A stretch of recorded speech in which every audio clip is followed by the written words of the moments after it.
mpianatra ilay nitononao fiadana anao navelako anareo andeoko izany fiadanany izany no anapaka ompony tsiraray avy ary toetra amin'ny fifaliana amin'ny fahafinaretana eo amin'ny fanatrehanao izay tsiraray avy misandrahatala mendrika ny dera dia ianao rery an'izany ilay Andriamanitra mankasitraka anao izay amin'ny anaran'i Jesosy amen. Tiaka mampihetsika ao an' Jesosy hidirantsika ao amin'ny fiakofana feno.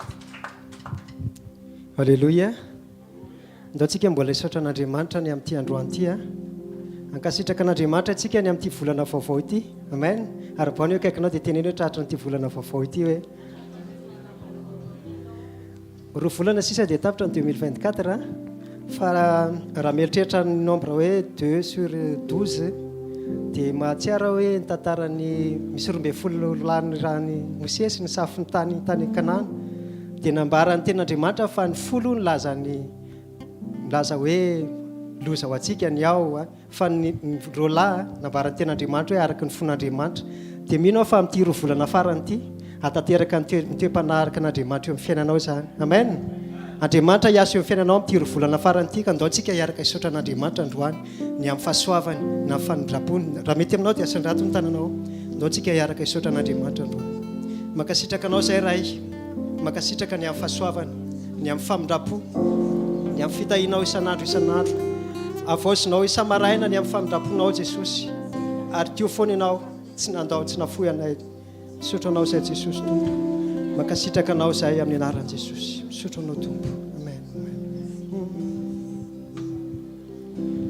Tompo misaotra anao ndao tsika hiara-laza ny fahasoavanao Jesosy ny fahasoavanao amen. Ny drafonao vaovao sanandro tsara amkianao ndao avetsika ihany hoe tompo misaotra anao any amin'ny fahasoavanao androany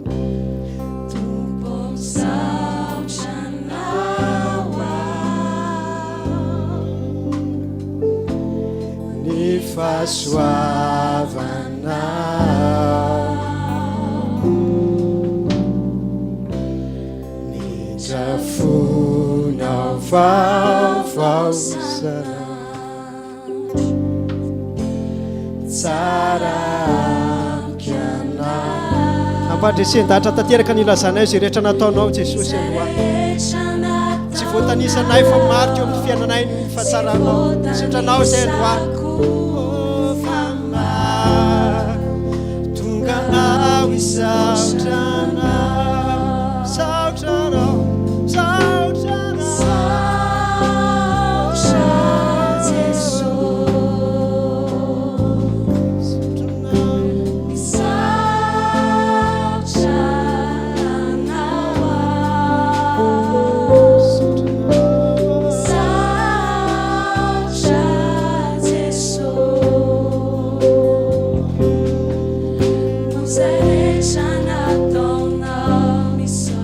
Jesosy misaotra anao aho da hiarahira hoe misaotra anao misaotra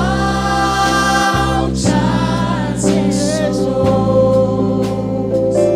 misaotra anao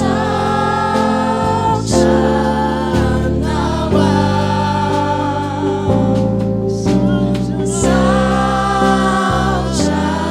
Jesosy nos rehetra fihetsika ihany tompo misaotra anao any amin'ny fahasoavanao tompo misaotra anao ny fahasoavanao ny drafonao vaovao sanandro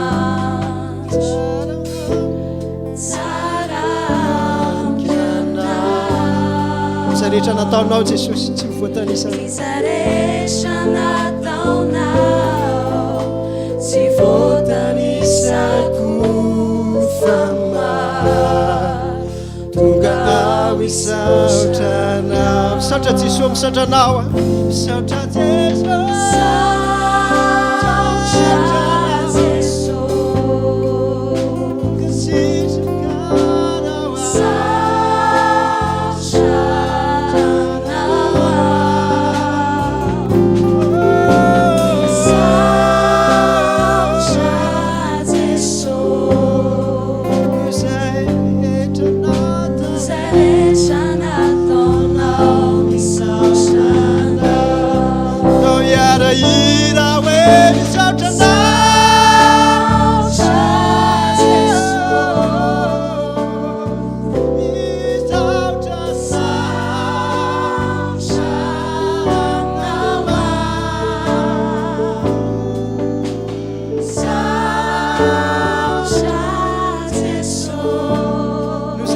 nataonao Jesosy sy izay mbola ho ataonao sy izay efa ho ataonao Jesosy sy izay efa nataonao misaotra Jesosy noho izay rehetra nataonao sy mbola ho ataonao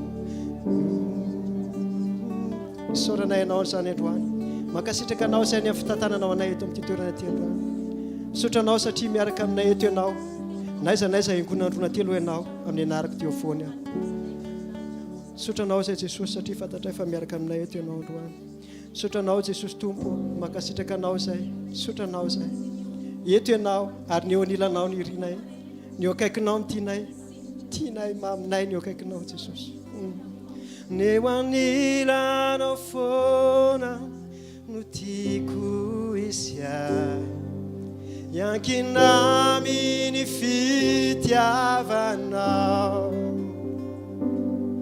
tsy tady toeraka asambatray tompo ny fanatreana ampiay ny fanatreana eo anilanao foana ny tiako isy ahy nilanao foana no tiako isy ahy yankinami ny fitiavanao tsy tady toeraka fasambatray tompo ny fanatreana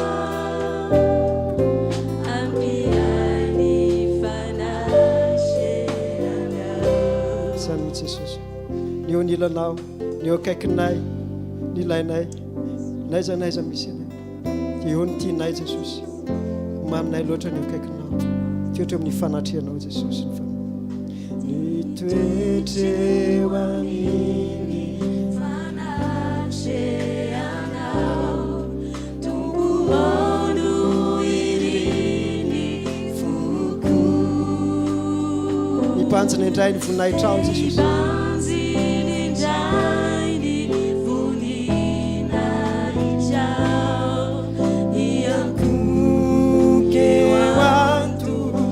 eo anilanao foana no tiako isy ahy Jesosy eo anilanao foana no tiako isy ahy yankinami fitiavanao tsy tady fasambatray eo anilanao tompoany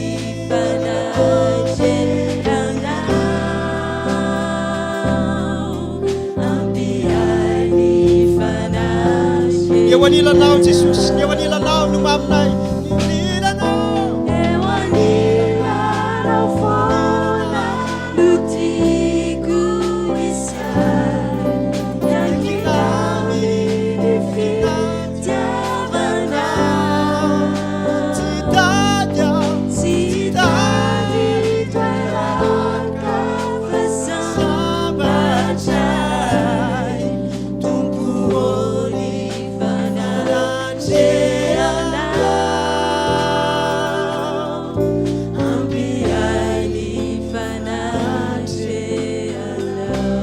tompo ny fanatrianao ampy ahy ampy ahy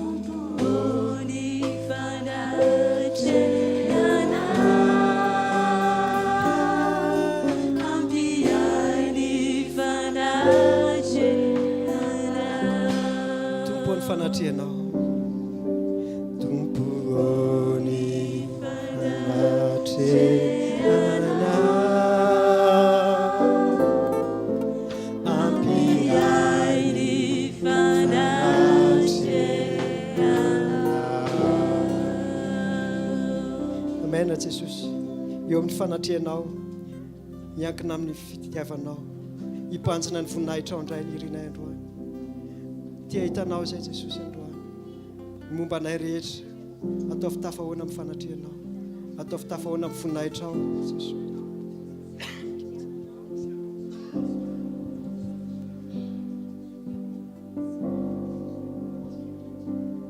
Jesosy androany tompo ianao no antony velomako tompo ianao no natoizao ahy no arinao ao mitovy endrika aminao tompo ianao no antony velomako tompo ianao no natoizao no arinao ao mitovy endrika aminao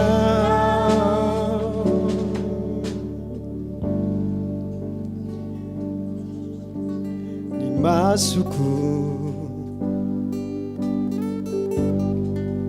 no hipanjinana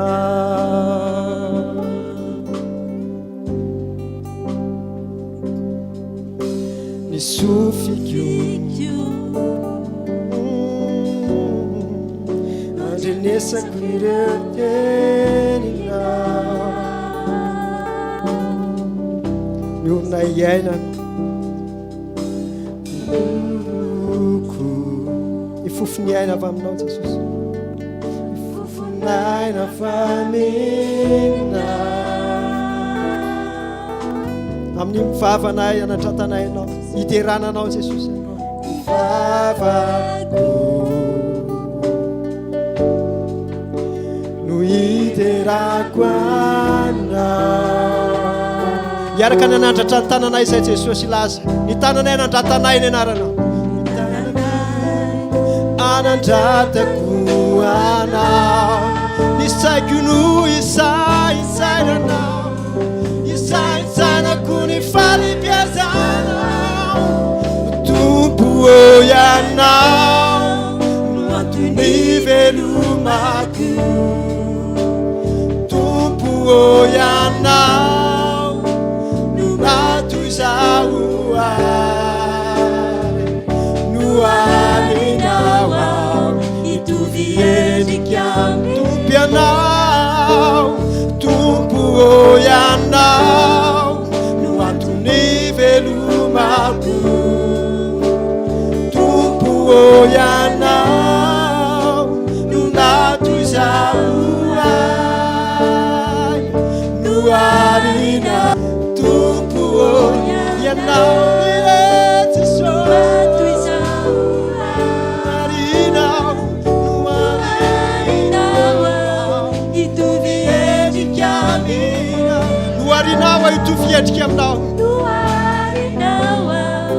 itovy endrika aminao no arinao Jesosy no arinao ao itovy endrika aminao amena Jesosy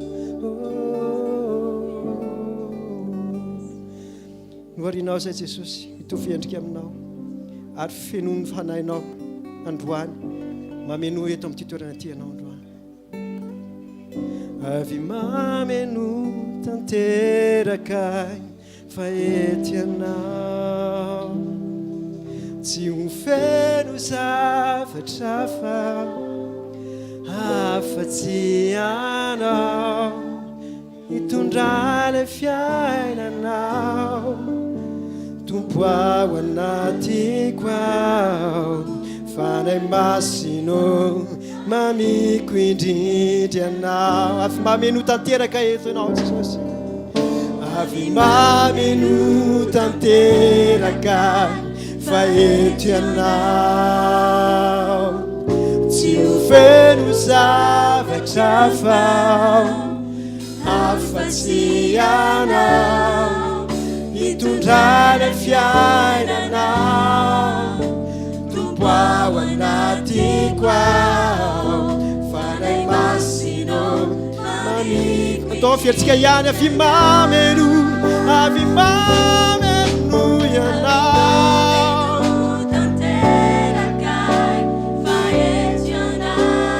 tsy ho feno zavatra fao afa-tsy anao hitondra le fiainanao tompo ao anatiko ao fanay masino mamiko indrindry anao avy mameno tanteraka ianao fanay masino avy mameno tanteraka fa eto ianao samitsy fanay masino tsy ho feno zavatra fao afa-tsy anao hitondra le fiainanao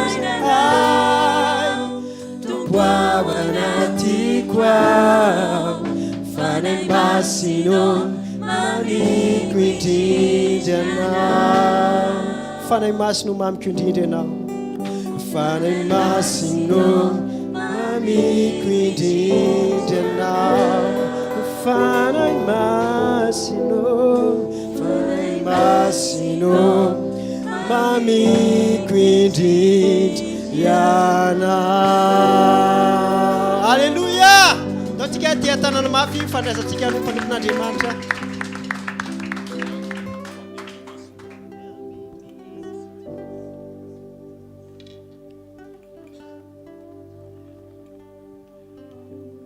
ianao tokoa ilay Andriamanitra rainay ilay fahafenona ianao no ilainay misaotra ny amin'ny fitiavanao misaotra ny amin'ny famojena voninao aminao tsisy hafa hitadiavanay famojena ankoatran'ny ao aminao satria ianao no efa nalolotra izany ho any amin'iza tokoa moa zahay ianao izay nanome ny fanahy masina tamin'ny alalan'i Jesosy Kristy tompo makasitraka anao zay misandrahtara eo tsy afaka makay izay fa ao aminao no mampety anay ao aminao irery any misaotra ra eo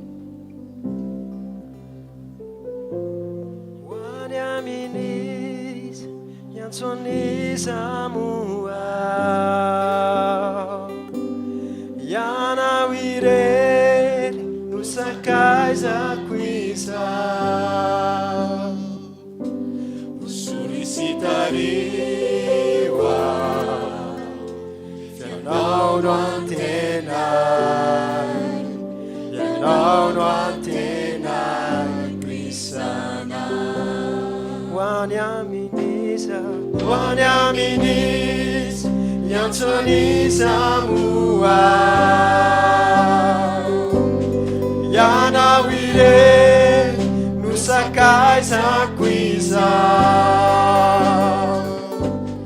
solicitariwa ianao no antenay ianao no antenay krisana solicitariwa fanay solicitariwa ianao no antenay ianao no antenay krisana utrony sy utariwa utrony sy tariwa ianao no antenay ianao no antenay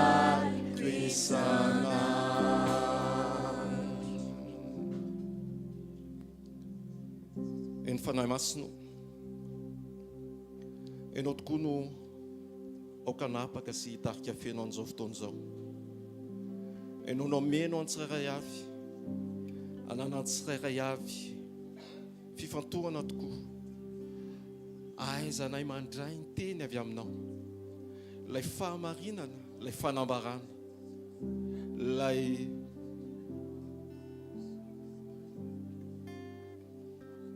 teny feno voninahitra.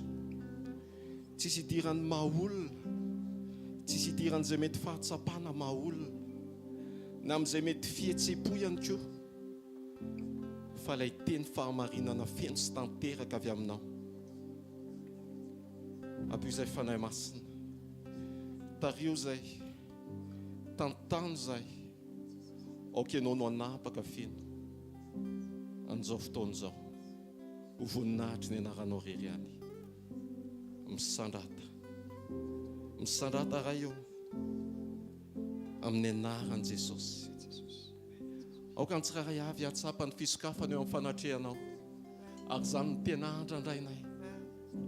Ianao hikasika, ianao anafaka, ianao ampahery, ianao ampijoro, ianao anova, ianao ampitoetra ny fahatsaranao sy ny fiadananao feno, ahafahanay mampiaina ilay fahatsaranao izay efa napetraka ao tamin'ny alalan'ny rakitra tsara atao anatinay tamin'ny fotoana nandraisanay anao, satria ianao hoe avy amin'ny rakitra tsara atao anatinay no afaka nehoanay ny fahatsarana, ny rakitra tsara ihany koa. Ho voninahitry ny anaranao rery any. Misaotra ray, misaotra Jesosy, misaotra fanahy masina. Amen. Amen. Tehaka mampitsika ao an' Jesosy, mahazaho toerana ary tompo. Mahazaho toerana vetivety aho.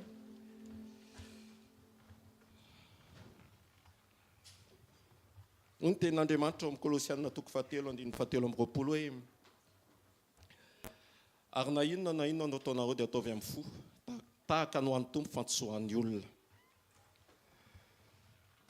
Izay rehetra everitsika sy ataontsika dia anankiray ny antony, ary ny anankiray ny antefany ny zavatra rehetra, tsy ho an'ny olona fa ho an'i Jesosy Kristy, ho an'Andriamanitra, ho an'ny tompo.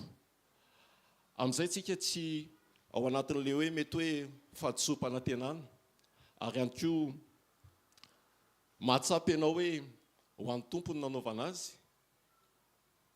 Mangataka ny fanahy masina mba ho amin'ny fahatsarana, tsy voatery hoe amin'ny asa vanim-poana, na ny amin'ny fiainanao ary, na ny amin'ny fifantohanao ary, dia ataovy hoe tsy ho an'ny pasteur, tsy ho an'ny eo akaikiko, mety tsy ho akory fa ho an'ny tompo voalohany indrindra, dia ny tompo ny mahafantatra sy mikarakara izay tiany atateraka ny sitrapony eo amin'ny fiainanao. Amen. Hitondra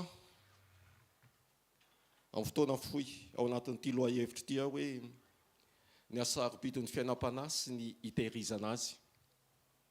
Ny asarobidin'ny fiainam-panahy sy ny hitehirizana azy. Mino fa tsika rehetra dia miara-manaiky an'izany fa zavatra sarobidy sy lehibe tokoa ny fiainam-panahy mihoatra ny zavatra rehetra. Satria raha miresaka ny fiainam-panahy tsika, raha miresaka fanahy fotsiny, dia azo everitsika hoe azo saintsaintsika ihany koa hoe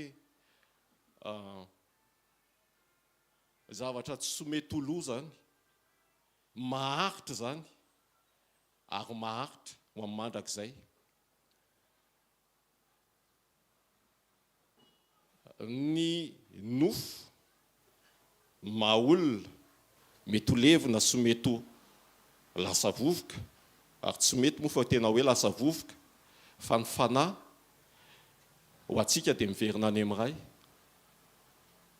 na tsy any amin'iray, fa mino fa ho atsika izay miomana ao anatin'ny fampakarana dia any amin'ilay mandrakizay, any amin'izay misy an'i Jesosy, any amin'izay misy an'ilay ray no misy atsika tsirairay avy. amen. Ho avy ny fotoana amin'ilay fotoana anankiray zay hitafiny tsy fahaloavantsika rehefa tonga ny tompo aka antsika tsiraray avy hampiakatra ny fofombadany dia fotoana anankiray hitafitsika ny tsy fahalovana amin'ny anaran'i Jesosy. Ny asarobidiny fiainam-panasy ny hitehirizana azy. Raha miresaka an'ilay fitehirizana indray dia ohatran'ny hoe fiazonana endrika zavatra anankiray, nataontsika hoe fahatsarana zavatra anankiray amin'ny fotoana mety maharitra, amin'ny fotoana iray ihany koa. Raha ohatra ka zavatra ilaina eo eo dia tsy mila tehirizina, fa raha zavatra anankiray ilaina amin'ny fotoana tsy eo eo fa mety hoe voafaritra anatin'ny fotoana elaela na vetivety dia mila n'izay fitehirizana izay mba ho voatahiry ny fahatsarany. Raha ho an'ny mpanao sakafo zao dia ohatran'ny hoe hitahiry legioma amin'ilay endriny izay nahazahoana azy mba hivoaka kokoa rehefa tonga ny fotoana ilana an'ilay legioma ka hikarakarana azy mba hivoaka tokoa ny hanitra sy ny tsiro izay misy ao amin'ilay voankazo na ao amin'ilay legioma dia izay no ilaina fitehirizana. Ka ilay fiainam-panahy tsy vitan'ny hoe fiainana indray mandeha ihany hoe ay vitsy izay nanao nety ahako dia ampy izay, fa mila faharetana ary mila tahirizina ary mila hiainana mandrakariva izay fiainam-panahy izay, satria raha ny mandrakizay no andrandraitsika, mandrakizay izay fotoana anankiray ozy ny tompo hoe tsy voafaritra hoe amin'ny février 2025 izay fotoana izay, na hoe rapitsy izay fotoana izay, fa misy fiainana na misy ataontsika hoe toetra, satria ao anatin'ny sekolon'ny toetra tsika, dia misy toetra izay tokony ho tehirizina sy hiainana ary hiainana amin'ny fahafinaretana sy amin'ny fifaliana, fa tsy hiainana ao anatin'ny inona zany, ao anatin'ny hoe ohatran'ny hoe tsy mitsahatra ianao miaina an'ilay izy, ohatran'ny hoe terena ianao miaina an'ilay izy, fa ny ilaina dia lasa fiainana mahafinaritra, hijoroana, ary izay fiainana izay no tehirizina, ho voatahiry amin'ny andro anankiray izay ilaitsika azy. Dia hoy ny tompo hoe move ahita finoana rehefa tonga anankiray izay, izany hoe finoanao zany mila voatahiry mandrakariva raha mbola miaina koa ianao. Amen. Asarobidiny fiainam-panahy sy ny hitehirizana azy. Raha ny tena marina dia mandalo tsika eto amin'izao tany izao, rahantsika malala zany ary rahantsika manaiky ihany koa, tsisy hijanona maharitra eto zany. Na ny fiainantsika ary dia efa somary ataoko hoe voafaritra ao anatin'izay ihany, satria na ny zanantsika ary na ianao io ary rehefa tonga amin'ny fotoana anankiray dia mety mandalo ihany ny ao an-tokantrano. Endriky ny fandalovantsika eto amin'ity tany ity. Misy fotoana anankiray na mety hanambady, na mety amina toe-zavatra hafa, fianarana na ny asa sy ny sisa, dia mandalo fotsiny ianao an-tokantrano. Lehilahy dia andao ny rainy sy ny reniny dia kamana amin'ny vehivavy dia hanao tokantrano anankiray, izany hoe mety fandalovana ohatr'izay hatrany ny fiainana. Ny dadabe tsy nijanona teo foana nidritry ny taoko hoe génération anankitelo na efatra, mety misy maharitra fa tsy maharitra hatramin'izay. Izay moa dia vokatry ny ota izay nisy tany am-piandohana, fa raha ny tantaran'ny zanak'olombelona dia maharitra be. Tamin'ny fotoan'andro ny misy aman-jato taonany, Noa, Henok zany moa tsy fantatra intsony hoe nakaiza, fantatra moa hoe nakaiza fa hoe naharitra aman-jatonjato taonany. Fa nandroso tenin'ny fotoana dia mandalo ny olona, mandalo eto amin'ity tany ity ny olona. Dia zany rehetra zany raha ohatra tsika ka mendrandra, raha mendrandra ny hoe mandrakizay, izay fiainana mandrakizay, dia mila mifandray, na mila mampiaina an'izay toetra mandrakizay zay atao anatitsika. Azontsika ve? Misy ilay toerana mandrakizay andrandraitsika any amin'iray dia mila mampiaina an'ilay toetra izay mandrakizay atao anatitsika mba hifamatotra, mba ho tafahoana ny tisin'ny manina ilay toerana mandrakizay sy ilay toetra mandrakizay. Satria izay no ahitana Andriamanitra atsika, izay no ahitana Jesosy atsika amin'ny fotoana anankiray.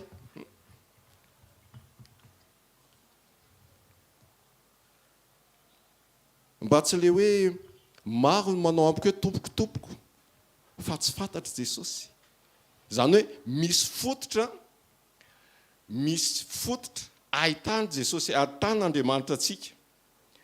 Dia iny fototra iny izay ataontsika hoe toetra, izay ataontsika hoe miankina be dia be amin'ny fiainam-panahy satria vokatry ny fanahy. Dia izay ilay fiainam-panahy izay tokony ho tafatoetra sy hiainantsika amin'ny andavanandro sy ho tahirizitsika mandritry ny androm-piainantsika mandra-piavy ny Jesosy eny amin'ny rahaolinanitra. Misy fahatsapana ohatr'izao, mety mbola tsy tsapan'ny tanora izy ity na tsapan'ny hoe zandrizandriny. Fa tamin'ny fotoana nandalovana an'izany fahatanorana izany, mbola tanora moa ny tena amin'izao, fa tany amin'ny fahampolopolo taona tany ho any. Ny olona moa izany teraka zaza, tanora, lehibe mety ataontsika hoe antitra. Fa atao amintsika moa izy hoe hodindray tahaka ny voromahery. Amen. Fa na izany na tsy izany izay ny zavatra iainantsika aloha izany hatreto. Dia ny zavatra tsapako tao anatin'izay fotoana mba noho ny famindram-pon'Andriamanitra sy ny tombon'andro izay nomeny izay raha mbola tany amin'ny fahatanorana tany ohatra mbola tsy dia tena nihevitra hoe inona fa dia niatrika ny fiainana dia ao an-tokantrano dia hoe fa maninona foana izay mivoahiraka, fa maninona ny zavatra angatanay tsy azo, fa maninona an'izao, fa maninona an'izao, zao. Tamin'izany koa moa tsika mbola tsy dia tena tao amin'ny tompo. Fa no tateoriana kosa aloha dia nisy fotoana anankiray tena nanokanana fotoana anankiray mihitsy ny tena nitodika tamin'ny ray aman-dreny rehefa hoe nahatsapa ny sitrapon'Andriamanitra dia nangataka fotoana dia niresaka tamin'izy mivady hoe tena mifona fa mahalala ny fahamarinana ankehitriny ny amin'izay zavatra rehetra natao tamin'ny fahatanorana, ny amin'ny hoe tsy firarahiana ny teny, ny amin'ny hoe tsy fifanajana zany rehetra izany dia nifona teo anatrehan'Andriamanitra, voninahitra ao an'Andriamanitra ireny. Fonana teo anatrehan'ny ray aman-dreny mantsy teo anatrehan'Andriamanitra. Dia tonga niona tamin'izy mivady tamin'izany dia niteny hoe tena mifona tamin'izao tsy netiny nataoko fa manezaka manarina amin'izay tokony ho atao.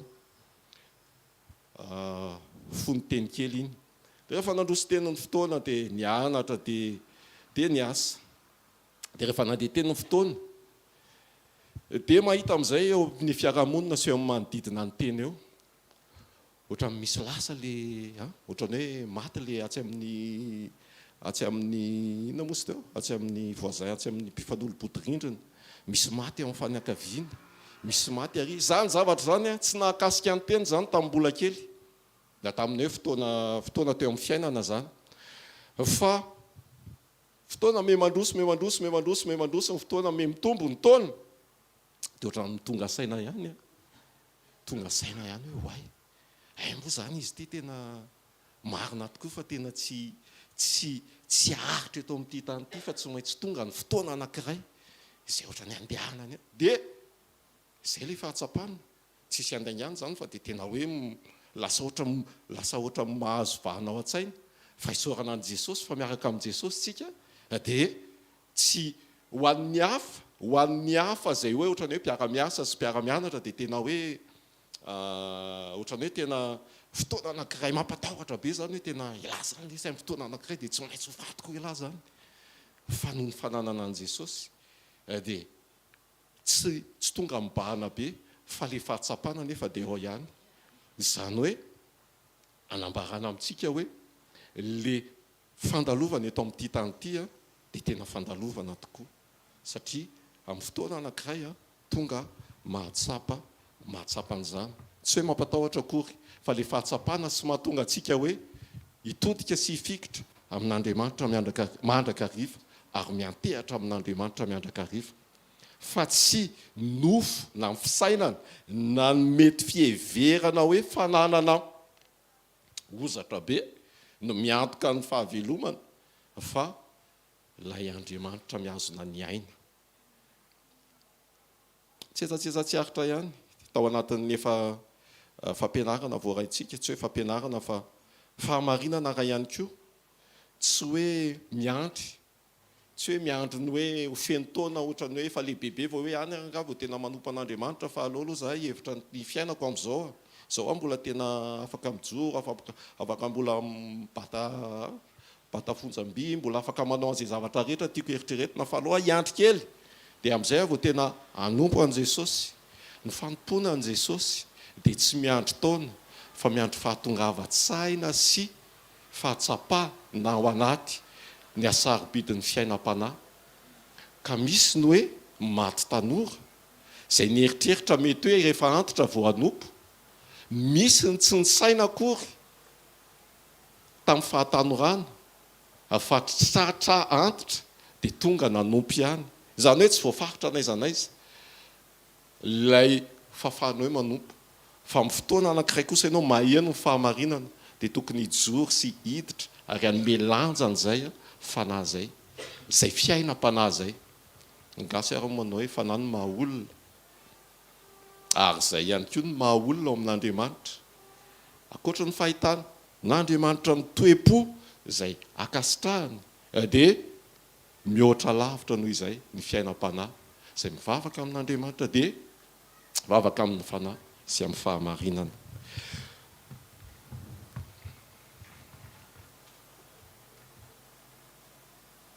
Raha manana ny mandrakizay andradray ntsika zany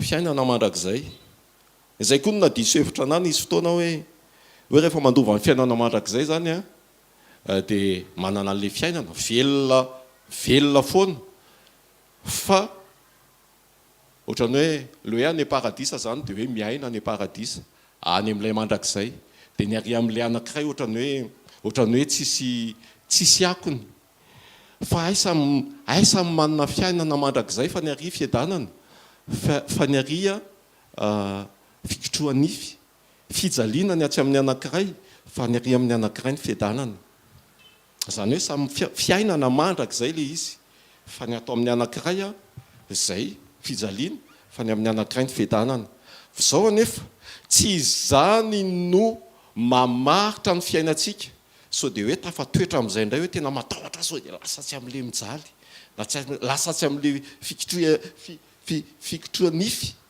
dia lasa izay no manosika antsika hoe hijorona hoe anao ny fahamarinana tsy hany fa mila tafatoetra mila mahazo laka tsara ny motivation na ny manosika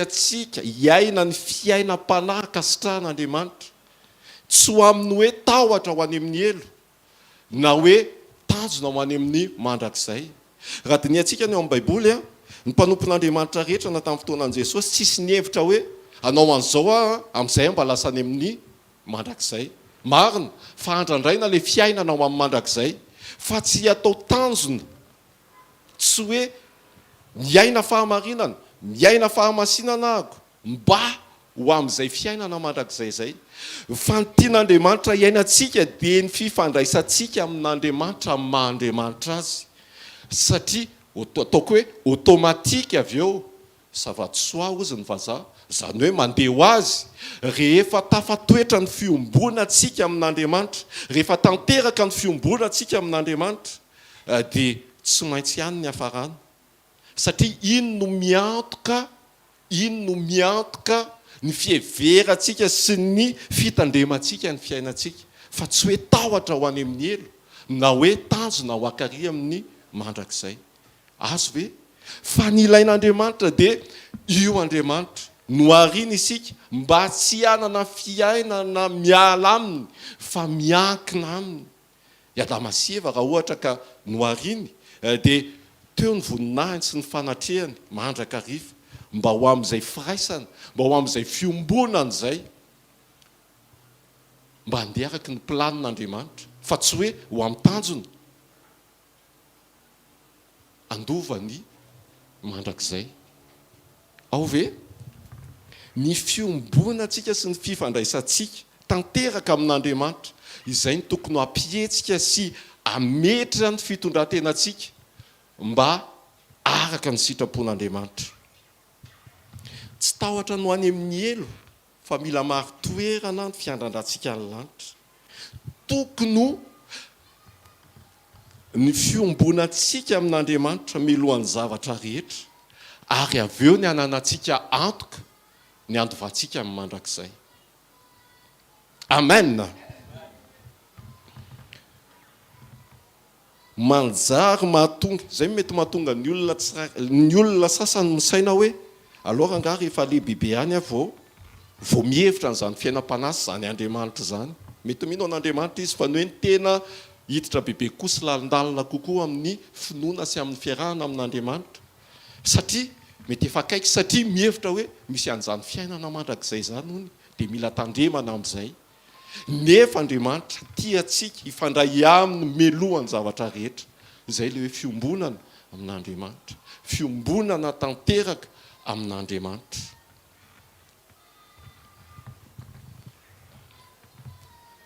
Izay fiombonana izay no manosika atsika hiaina tanteraka ny sitrapon'Andriamanitra.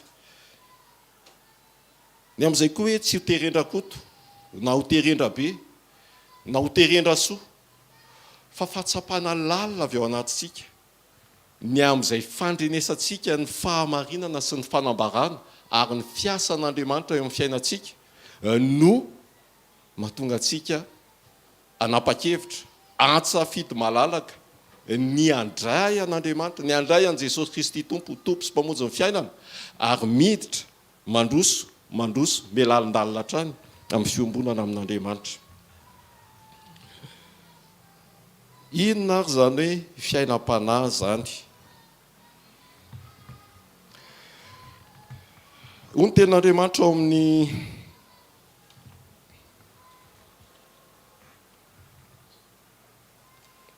aiza izy teo?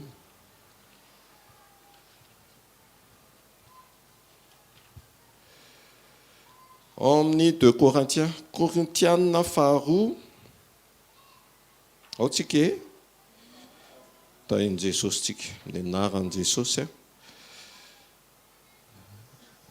2 Korintiana faharoa toko fahaefatra, andininy faha 20 amin'ny anaran'i Jesosy.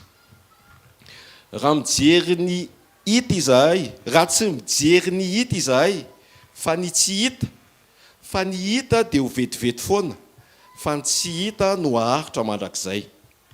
Amen. Ohatra misy fifanoherana ao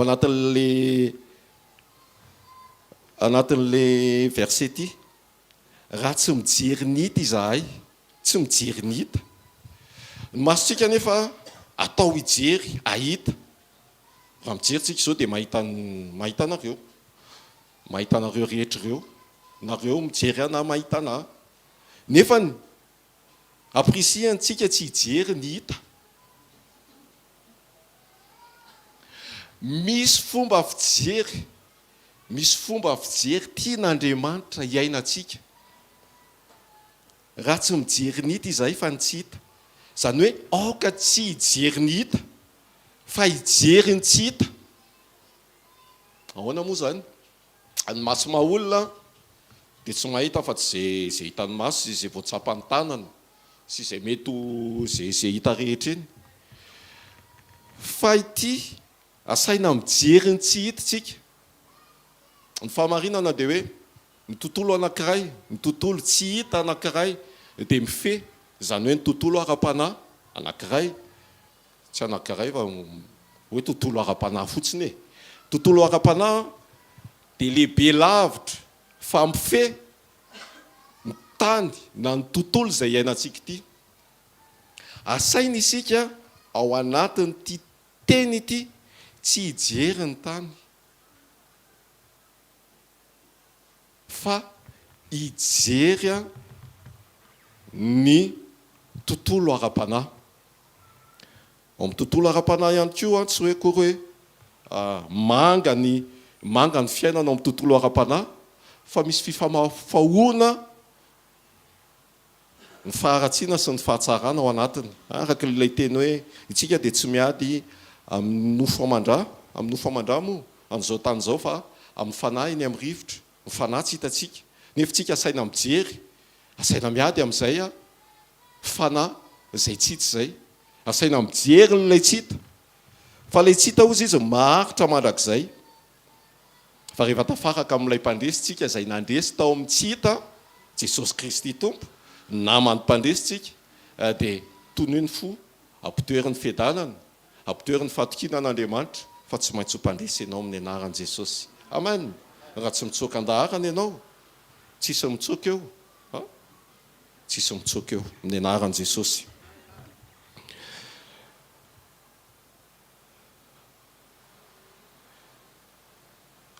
Mijery ny tsy hita.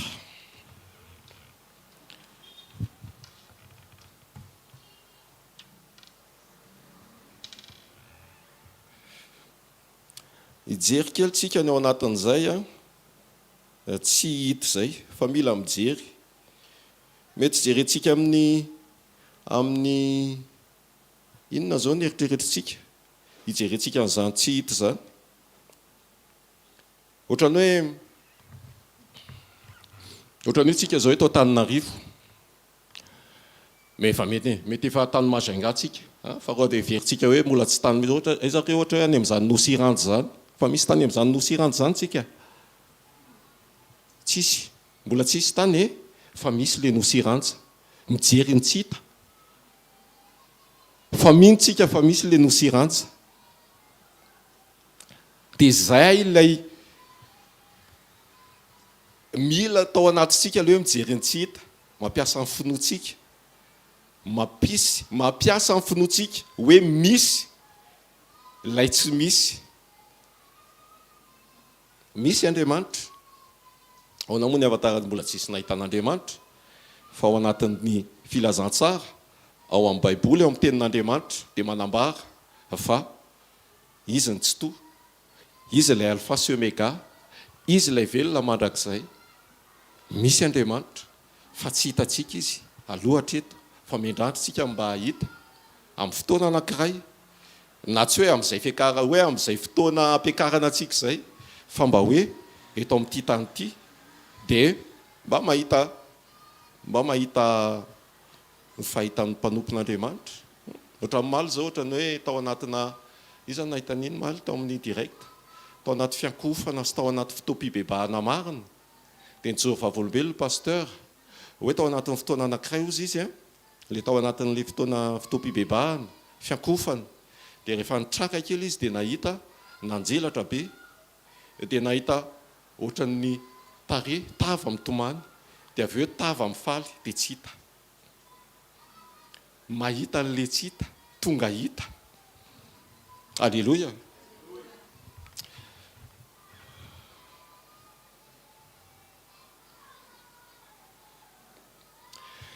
Io fiainam-panahy io dia nisoritan'Andriamanitra na nisoritan'i Jesosy tao amin'ny Apokalipsy, ny amin'ny fiangonana 7. Misy toe-panahy tsara tahafina amin'ireo fiangonan'ireo izay nolazain'i Jesosy. Samy nahazo ny anjarany tsirairay avy ireo fiangonan'ireo. Afaka itsika ny amin'ny Apokalipsy toko faharoa. Any. Ireto toavy ireo toetra tsara azon'ny fiangonana rehetra, tahafina avy amin'ireo fiangonana 7 voalaza ao amin'ny Apokalipsy. Izay toetra nila nahitsy, na hoe nila nitsiana ho amin'ny fiangonana, satria amin'izao andro faran'izao dia mila mampiaina sy mila manitsy ny diantsika ao anatin'izay fiainam-panahy izay isika. Tao amin'ny fiangonana Efesiosy nisy ny faharetana, ny asa tsara ary ny fiaretana amin'ny asa fanompoana, na dia nila ny verina tamin'ny fitiavana voalohany ary. Izany hoe raha ny tokony ho izy dia amin'ny fotoana rehetra dia tahaka ny firehetana hatramin'izay nandraisanao an'i Jesosy, ny firehetanao amin'ny fanompona sy ny fiainanao ny fiainam-panahy sy ny fiombonanao amin'Andriamanitra mangetaeta ny rosy androsy lalina mandrakariva ao anatin'izany fiombonana izany. Zara mizara amintsika dia tena mizara hoe ny fahatsapana zay nambaran'ny tompo zay tokony ho itsina zay tokony ho heverina eo amin'ny fiainam-panahiko sy ny amin'izay tokony hirosoko bebe kokoa. Mety voateniny hoe aoka ianao tsy hitory nefa tsy tiarahanao zay toriana dia tokony ho fiainana milohan'ny fitoriana. Ary raha ohatra ka mitory ianao dia toriana izay ny fiainanao. Ary eo indrindra isika izao satria izay mahatonga ny hoe fotoana lasala amin'ny fotoana anankiray hoe anjaranao no miteny, anjaranao no mitondra teny. Dia nianiko atao amin'ny-dralamo hoe alefa saotiara ilay teny ao fa hoentiko dia apasiko any amin'ny mpiaino. Satria izay ny antony. Adinina betsaka sady mila mampiaina n'ilay teny atao anaty. Ary io tena adi-panahy lehibe io fa Jesosy. Ary fiainam-panahy tsy hoe indray mandeha io no iainana fa tena hoe tehirizina sy fiainana maharitra mandra-piavin'i Jesosy. Ary tsy ampimiany izy ity Jesosy oviana ihany fa tena tonga fiainana fakazara amin'ny tsy to dia hiady antsika amin'ny anaran'i Jesosy. Amen. Fahatsapana tena tsy efa ny teny nefa ny fahatsapana tena lalina dia lalina mihitsiny ho an'ny mpitondra sy ny mpitory-teny rona sy tokony hiainana. Ny faharetana ny asa tsara ny amin'ny fiangonan'i Efesosy. Ny faharetana ny asa tsara ary ny fiaretana amin'ny asa fanompona na dia nanadiny fitiavana voalohany aza izy ireo. Mbola nitahiry ny finoana sy tsy nanaiky ny fampianaran-diso amin'ny fijaliana na leo sy nahatoky izy ireo tamin'ny fanenjehana ka tonga ohatra amin'ny fitokisan'i Kristy amin'ny fotoana sarotra. Nanao kely résumé an'le zavatra voalaza ao anatin'le fitantsaina an'le fiangonana fito zany io. Izy moa no tena nahazo fankasitrahana feno tamin'ireo fiangonan'ireo izay tokony ho toe-panahintsika, izay tokony ho fiaina panahintsika amin'ny fotoana anankiray. Ny fiangonan'i Philadelphie, ny fahatokiana sy ny fahalemem-panahy tsy niala tamin'ny finoana izy ireo na dia tamin'ny fotoana sarotra aza. Nasehon'izy ireo ny fitokiana an'Andriamanitra sy ny fankatoavana ka nomen'Andriamanitra dera izy ireo nahazo an'le hoe nanokafana ny varavarana, nanokafana n'ilay lalana ilay vavahady disy. Na dia nisy fahalemena aza ny sasany tao Sardis dia mbola nitahiry ny fahadiovana sy ny fahamarinana ary tsy nivadika. Toetra tsara tarafiny izany. Ny faniriana hitoetra amin'ny fahamarinana sy ny fiezahana hiavao hatrany. Ny fiangonan'ny Laodikia, za zany tsy teny an'le hoe ina moa izy teo? Le hoe ny fanahy Balama ny zanak'Andriamanitra. Ny fiangonan'ny Laodikia na dia tsy hita firy aza ny toetra tsara tao Laodikia satria nisy fanitsiana isaky ny fanambarana izay nisy tamin'ny fiangonana tsirairay avy. Dia nitonon'Andriamanitra teo daholo hoe reto ny tsy misy. Reto no tokony hovaina, reto ny tokony hitsina, reto ny tokony tsy mety. Ary tokony hiala sy tokony hiova ny fitondran-tena sy ny fiainam-panahy raha ohatra ka ho ampiakarina ny fiangonana. Fiangonan'ny Laodikia na dia tsy hita firy aza ny toetra tsara tao Laodikia dia naprisiana izy ireo mba hanana fanahy-po sy fahavitriana ary handray ny tenin'Andriamanitra. Eo ilay hoe fiainam-panahy tehirizina tsy amin'ny fotoana anankiray, tsy amin'ny fotoana eo amin'ny fotoam-bavaka ihany fa ny tena marina isika hiparitaka amin'izay mety misy atsika. Hafa indray raha ohatra hoe ato isika dia tena hoe tsy mivoaka ato mihitsy tsika fa tonga dia ato dia tena miofana ato dia mampanetsiny nefa tsy ohatrany tsy natsona ho amin'izany tsika. Ampidirina any amin'ny monastera ianao angamba raha ohatra ka zay raha nanana antso. Nisy fotoana izay tena tamin'ny fotoana tany am-pianarana dia tao amin'ny fandaharam-pianarana dia nisy fotoana nanao fisitahana masina tamina monastera tany Ambohitra Haivitany naharitra 5 andro. Dia nahita ny fiainan'ireo monastera tena hoe hidina ao anatina hidina ao amin'izay faritra anankiray manao méditation, mivavaka, na ny fampikasohany zareo samy zareo ao ary za misy fotoana vo afaka hoe mifampiresaka ohatr'izao. Fa maly hariva sa maly hariva sa maly maraina. Maly maraina ny kila firehatra ny tranony. Misy trano io zany misy mpivarotra éponge dia trano zareo atao daholo ny zavatra atao amin'ny pasteur nono atao daholo ny ohatran'ny hoe fivelomany zany. Fa tao amin'ny ohatran'ny hoe tao amin'ilay teo amin'ny ilany tao amin'ilay trano anankiray mpivarotra éponge no may dia nitatra tao amin'ilay trano zareo. Dia tao amin'ilay mpivarotra éponge tsy mahitsy nisy may fa ty hoe tsy mahay tanteraka fa tao amin'ilay trano zareo tena kila firehatra, kila daholo ny fitaovana rehetra na ny trano ninonninona. Fa mbola nijoro ry zareo. Mbola nijoro izy hoe soa fa mbola velonaina ary manana an' Jesosy. Izany hoe mampatsiahy an'ilay hoe sarobidy lavitra kokoa ny fiainam-panasy ny fiombonana amin'Andriamanitra. Mihoatra ny amin'izay zavatry ny nofo eto amin'ity tany ity. Voninahitr'Andriamanitra zany. Tsy haiko aloha ny amiko manokana hoe tratran'izany.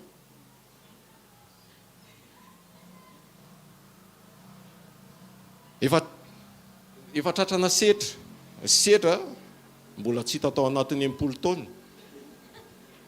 Ny tenanay ny ao amin'ny ankonana fa fotoana 2 andro 3 andro ohatran'ny velesina tamin'ny kanotany atoka fa sofa teo Jesosy.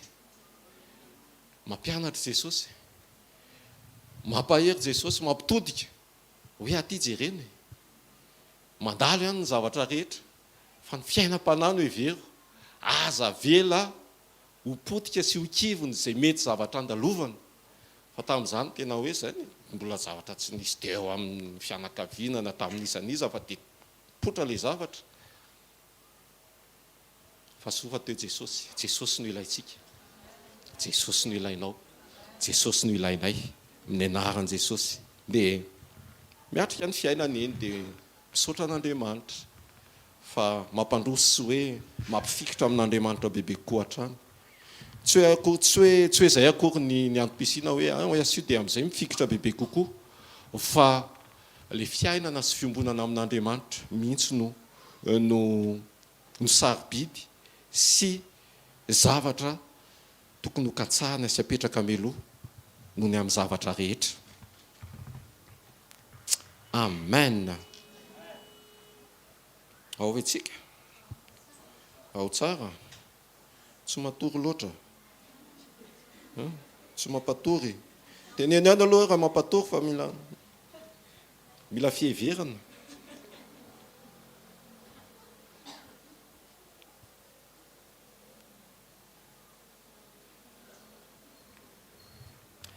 Ny fiainam-panary dia mihoatra lavitra noho ny zavatra rehetra eto an-tany. Ny fananantsika sy ny fahombiazantsika rehetra dia zavatra izay mety ho very mazava be na ho lany. Fa ny fiainana ara-panasy, ny fifandraisana na ny fiombonana amin'Andriamanitra dia izay no mitoetra mandrakizay. Ny fiheverana ny mandrakizay averika ihany dia mila ny fampiainana ny mandrakizay atao anatintsika. Dia mety miteny hoe dia ahoana zany ny faminaniana, dia ahoana zany ny fanasitranana. Dia very fa ny an-danitra any tsy mila an'izany, fa eto an-tany no mila an'izany. Fa ny zavatra ilaitsika amin'ny fotoana anankiray ahafantaran'Andriamanitra atsika, ahafantaran'i Jesosy atsika, dia ilay toetra n'Andriamanitra hitantaratra atao anatintsika. Tsy hoe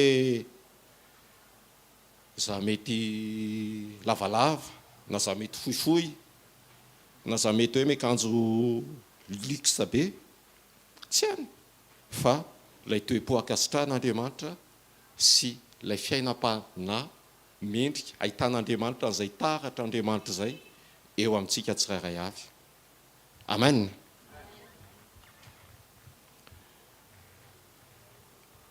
Rehefa manome lanja ny fiainana ara-panahy sika dia mijery lavitra kokoa mankany amin'ny fahatanterahany fanahintsika sy ny fiombonantsika amin'Andriamanitra.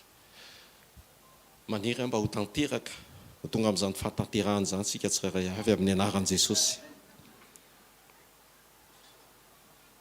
izany koa no mahatonga ny fiainana ho feny fahasambarana sy fahatoniana lalina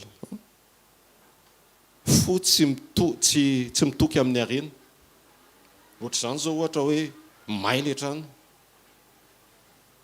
tany ny fonao dia tena asa zay hiafarana fa isaorana an' Jesosy voninahitra ho an' Jesosy fa tsy tany ny fony ary nijoroko zareo hoe soa zay fa mbola velonay ary fotoana anankiray ozy izy mianakavy tonga ny vavaka tany amin'ny topy tamin'io fotoana io fa kosa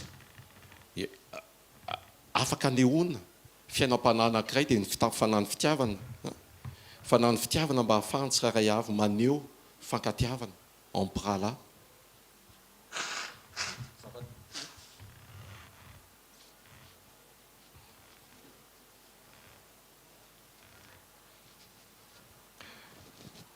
zay koa ngamba ny anankiray maniry atao anatiko hoe raha ohatra ka tsy fantatro raha lasa any amin'ny HVKL mission Vincent numéro 1 zareo dia afaka hoe maneho an'izay vonjirano vaky na faneho mpifankatiavan'izay sika anaty Antananarivo aza ho andro pasteur Nono na izany na tsy zany fa tsy haiko hoe any anatiny ihany ve ny satria toatra ny afaka mandefa mivola ihany ho an'izay afaka sy te anatanteraka an'izany.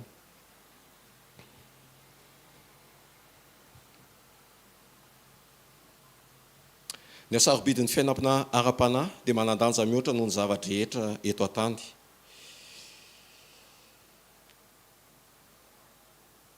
Hoy ny tenin'Andriamanitra amin'ny Mateo 9:7-20 ka hatramin'ny 9:20. Aza manangona arena ho anareo ety an-tany fa manangona arena ho anareo any an-danitra. Fa izy hitoeran'ny arenareo no hitoeran'ny fonareo koa. Vavolombelona teo. Na dia teo aza tamin'ny fotoana anankiray hoe nifantoka tamin'izay mety ho fivelomana ny fianakaviana. Pasteur Nono zany tiako tenenina. Dia fotoana anankiray nitrango izay zavatra izay dia nampijoroan'Andriamanitra hitodika bebe kokoa sy nijoro vavolombelona hoe sofa velona izy ary mbola afaka ny manompo.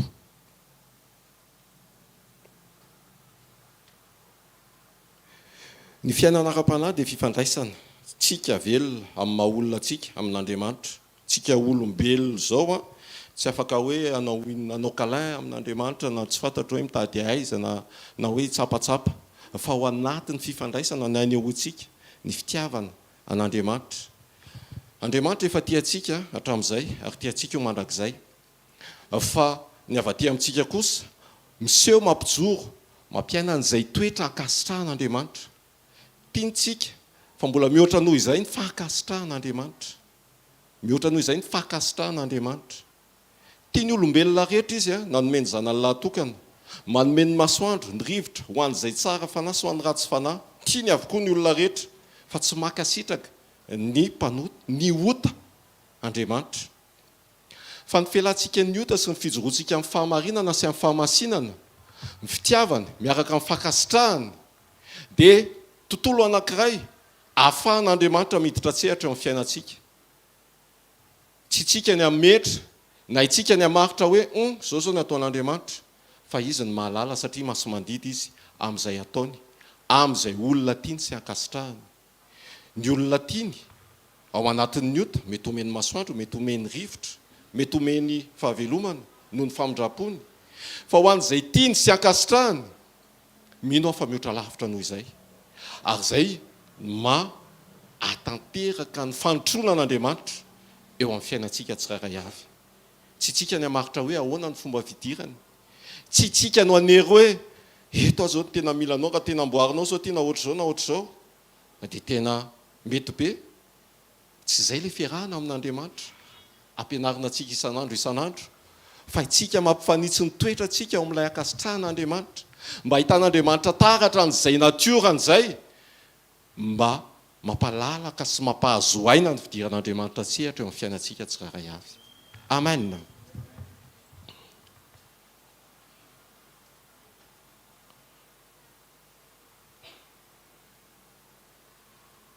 Mety manome fahafapo vetivety ny zavatra ranofo, saingy ny fiainana ara-panahy dia manome hery ahatohitra zavatsarotra ary aharitra amin'ny fifaliana marina. fahafikisam-pifaliana ny eo amin'ny fanatrian'Andriamanitra. Raha ohatra ka tonga fiaina atsika ny fahatsapana ny fanatrian'Andriamanitra amin'ny fotoana rehetra sy amin'ny toerana rehetra, dia mino aho fa ho tsapatsika ny fifaliana mahatsapa ny fanatrian'Andriamanitra eo amin'ny fiainantsika n'aiza n'aiza, ka tsinotsinona izay mety zavatra iainana sy lalovana, fa manjaka mihoatra lavitra fiainam-panao anaty fifaliana noho ny fahatsapana ny fanatrian'Andriamanitra. Ary izay mahatonga ny hoe fanomezana lanja ny fanatrian'Andriamanitra amin'ny fotoana rehetra mba hitoeran'ilay fifaliana, mba ho marina amintsika fa fahafikisam-pifaliana tokoa ny eo amin'ny fanatrian'Andriamanitra, ary miaraka amin'izay fahafinaretana ny eo amin'ny tanany ankavanana rehefa eo amin'ny fanatrian'Andriamanitra. Fanatrian'Andriamanitra dia azo antoka ao anatin'ny fiainanao sy ny fanehoanao ny toetra an'Andriamanitra amin'ny fotoana rehetra, mba hatsapana an'izay fanatrian'Andriamanitra izay. Indray mahatsapitsika eo amin'ny fanatrian'Andriamanitra dia mivoaka antsika dia saro ny zavatra rehetra misy iainana, dia eo indray aloha dia saronao dia lasa ohatran'ny vesatra be eo amin'ny fiainantsika ny zavatra iainana sy ny zava-misy. Fa androantsika dia tenenao eo ka tsy hijery ny hita fa hijery ny tsy hita, dia ilay Andriamanitra mampatsiahy an'ilay menarana varahana natsangana mba hibanjina ka ninonina mety zavatra misy kaikitra, dia ny fifatoantsika dia any n'Andriamanitra, any amin'ilay menarana, tandindon'i Jesosy Kristy tompon'ny finoana sy mpanefy izany ao anatintsika, mba tsy handrenesantsika an'izay. Mety amin'ny voalohany mety tsy tsapa, fa raha ohatra ka velomintsika ao anatintsika ny etaeta noho ny fahafantarana ny fahamarinana, tsy ho amin'ny fahalinana fotsiny fa ho amin'ny fampiarana sy ho amin'ny fampiainana anteny, dia mandrositsika. Raha ohatra hoe ataontsika hoe ataontsika hoe 50 isan-jato ny tahan'ny fampiarana ny tenin'Andriamanitra, rehefa apetrakitsika izay kosa aloha tsy ny fanahy masina ny hoe fanahy masina aoka ho feno etaetanao, fa tsy maintsy misy safidy avy amintsika kosa sa tsy izany? Tsy maintsy misy safidy avy amintsika. Tompo apio mba tena hivavaka amin'ny fito androany, dia iny ianao amin'ilay telefona aloha mbola somary amin'ny fito latsaka folo zao eo, fito ny teneniko teo, ok, deo mitatra ihany amin'ny fito sy fefany, amin'ny fito sy fatelo, ny amin'ny fito sy ihany. Izay kosa mila finiavana sy safidy tanterahana avy aminao, hoe rehefa eto kosa dia eto ny fanarahana, mijoro ianao anatin'ny teny izay nomena, satria ampiaina an'ilay fiainam-panahy ankasitrahan'Andriamanitra. Ilaina ny fiainam-bavaka na ho ahy na ho anao, dia mila mijoro amin'izay teny nomena, mila mahay manidy ny varavarana rehetra tsy ahafahantsika mahatanteraka sy miaina ao anatin'izay sitrapon'Andriamanitra izay.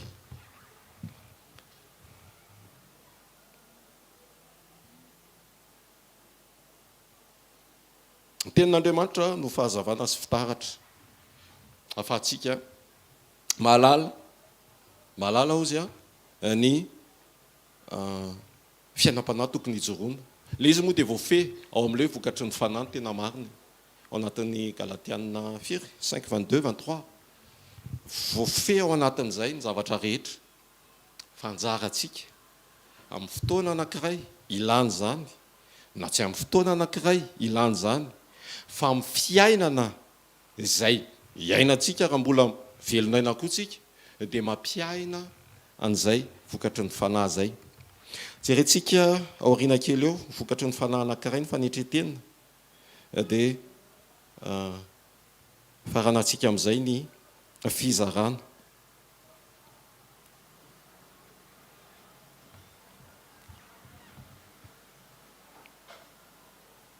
Zavatra tsapako anankiray ihany koa raha ny teo amin'ny fiainako, matetika rehefa nandray an' Jesosy aho zany tamin'ny fotoana anankiray, tantara kely izay mivady, ny vadiko zany no ohatran'ny hoe ny fo meloha, na hoe nandray an' Jesosy meloha teo aminay tao amin'ny tokantrano. Dia rehefa nafantatra an' Jesosy izy dia ohatran'ny hoe nisy tsy fahafenoana izay tao anatiny, dia nitady an'izay ho fenoana hoe aiza dia nitety fiangonana maro izy nitety fiangonana be dia be tamin'izany fotoana zany efa nisy an'izany nisy an'ny miracle mon ami dia ndaozy izy araka dia za moa zany tsy mandaha fa mandeha dia miditra amin'ilay fiangonana anankiray dia eo kosa loatra ny voninahitra ho an' Jesosy fa tonga dia tsapa hoe ohatra ny tena tsy mety tsy mety amin'ilay atao anaty dia zaho tsy ho antsony fa izy zany mandeha any dia mifindra indray izy dia mifindra dia fotoana anankiray anniversaire dia ozy izy hoe zaho izy anasa mpanompon'Andriamanitra anankiray no tsy manenina dia tonga tao an-trano dia tamin'izay fotoana izay no nisy fiderana nisy fiaraha-mifaly sy ny sisa dia tamin'izay fotoana izay no nandray an' Jesosy tamin'ny fotoana io dia tao aorianan'izay dia tonga mivavaka foana tato amin'ny HVK mission dia ho anahy zany tamin'ny fahatsapako manokana hoe rehefa nandeha teny le fotoana dia mahita ianao hoe ny akamaroan'ny olona tsy hoe akory hoe fakahitana amin'Andriamanitra raha amin'ny atony maro samihafa dia hoe ny anahy zany mety hoe tsaratsara kokoa na hoe ny hafa ratsiratsy kokoa fakahitana tamin'Andriamanitra mitovy daholo rehefa Andriamanitra no mikasika fa lalana fotsiny tsy mitovy fa tao anatiko ny nahatsapa ohatrany hoe za zany teo amin'ny fiainana tamin'ny fotoana anankiray nandraisako an'i Jesosy Kristy tompo dia ohatrany hoe tsy tao anatina olana ohatrany tsy nieritreritra an'izany hoe mety tao anatina fahaterena lalina mety tao anatin'ny zany akorina tsy midika hoe amaivanoka na hoe tsotsotra kokoa na lalindalina kokoa na sarotsarotra kokoa ny fakahitany hafa tamin'i Jesosy fa ny fahatsapana tato anatiko tamin'izany dia ohatrany hoe ny anahy zany ohatrany hoe tsisy olana ohatrany hoe tsisy zavatra niterena teo amin'ny fiainako ny nahatonga nitodika tamin'Andriamanitra fa tonga Andriamanitra tonga tao an-trano izy efa teo foana moa izy zany nahita sy nijery ny fiainako sy efa nahita an'izay rehetra natao dia ohatrany hoe zay ny fahatsapana tato anatiko dia rehefa nandeha ny fotoana dia ohatrany hoe teo mipotra ny olana tato anatiko satria ohatrany nahatsapa hoe matovy hoe za zany tsy sendra ny olana na ny aretina dia zay no nahatonga na tsy nitodika tamin'Andriamanitra dia sarotsarotra kokoa anany mametraka ny fitiavana an'Andriamanitra hoe mahatsapa sy mametraka an'izay fitiavan'Andriamanitra zany hoe aiza ho aiza satria raha ohatra hoe nisy olana ka nahitan'Andriamanitra azonareo ve dia tonga dia hoe hoay nanafaka tao anatin'ny olan'Andriamanitra dia mora kokoa ny tiavana sy nanatonana an'Andriamanitra tao anatin'izay mety fahaterenana olana nandalovan'izay fa za zany ohatrany hoe miaina normal teny dia tonga Andriamanitra dia nandray an' Jesosy dia teneniko anareo nisy fotoana ohatrany hoe tsy nahatsapa tato anatiko hoe ahoana ary zany hoe fitiavan'Andriamanitra zany fa nila nitady nila hoe nangetaheta tao amin'ny fanahy masina hoe meo an'izany fahatsapana fitiavan'Andriamanitra zany ianao zao raha notaniko dia tonga ianao dia mahatsapa hoe hoay tiako Andriamanitra satria tamin'ny fotoana anankiray teo amin'ny fiainako ohatrany hoe saika rava ny tokantranonay dia noho ny tamin'i Jesosy dia miverina lasa fitiavana mamy be ny tokantranonay fa tamin'izany nandray an' Jesosy tsy zay dia ohatrany somary sarotra tamiko tato anatiko nandray sy naneho an'izay fitiavana nahatsapa an'izay fitiavan'Andriamanitra zay fa rehefa nandeha ny fotoana noho n'izay sedra rehetra ny lalovana dia Andriamanitra naneho ny fitiavana dia nahatonga hoe nahatsapa an'izay fitiavan'Andriamanitra zay mila tafatoetra izay fitiavana izay tsy miainga antsony amin'ny hoe misy olana sedraina na zavatra tsy ampy eo amin'ny fiainana dia tonga mitady an'Andriamanitra dia tiako Andriamanitra fa ny tian'Andriamanitra hiainantsika sy hifandraisantsika amin'Andriamanitra dia izy maha-Andriamanitra azy itsika no ariny ary tsy tokony hiaina fahaleovan-tena maha-olona isika fa tsy maintsy miankina aminy ary zay ny antony ny arianantsika tsy mety ny fiainantsika raha tsy miombona sy tafaraka amin'Andriamanitra ary zay mahatonga an'izao tontolo izao lasa tena eo anatina fikorontanana tanteraka na ny fiainan'ny olona na ny tsy hitantsony fa samy manao izay tiany fa no ariana mba ho tafaray amin'Andriamanitra ho amin'ny fiombonana amin'Andriamanitra mila maritoerana izay fitiavana an'Andriamanitra izay tsy atosiky ny zavatra rehefa verina foana verina foana eto amin'ny sekolontsika tsy noho ny filanjavatra no anerentsika n'Andriamanitra hiditra tsehatra amin'izay ilantsika anazy eo amin'ny fiainantsika ho an'Andriamanitra, fa ilay fitiavana ny tena marina zany ny antom-pisitsika dia ny amerina ny fahatsaran'Andriamanitra sy ny natioran'Andriamanitra ny aminy amin'ny fiainana sy fijoroana, amin'ny toetra, amin'ny fiainam-panahy, amin'ny fahamarinana, amin'ny fahamasinana, amin'ny fanetretena, amin'ny fitiavana marina, amin'ny fahalemem-panahy, amin'ny fanaova-tsoa, amin'ny fiadanana. Amen.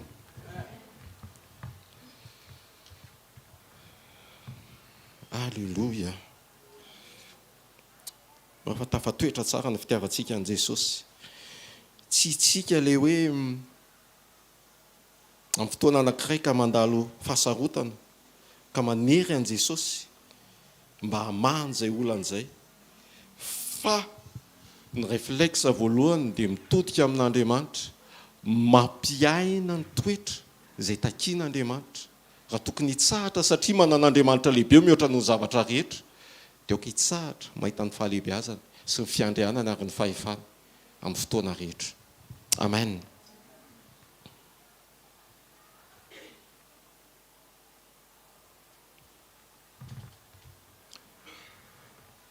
Mba hampahazo laka tsara n'izany fitiavan'Andriamanitra zany, araka ny teny teo hoe ny tian'Andriamanitra dia ny firaisantsika sy ny fiombonantsika fiainana amin'Andriamanitra.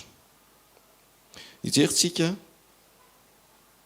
ny fahatsapana na ny tontolo anankiray, fiainam-panahy anankiray ao anatin'ny maro, ahafahantsika miazona, ahafahantsika mahatsapa n'izay fitiavan'Andriamanitra izay. Amin'ny fanetretena ny Davida. Fanetretena ny Davida mihoatra noho ny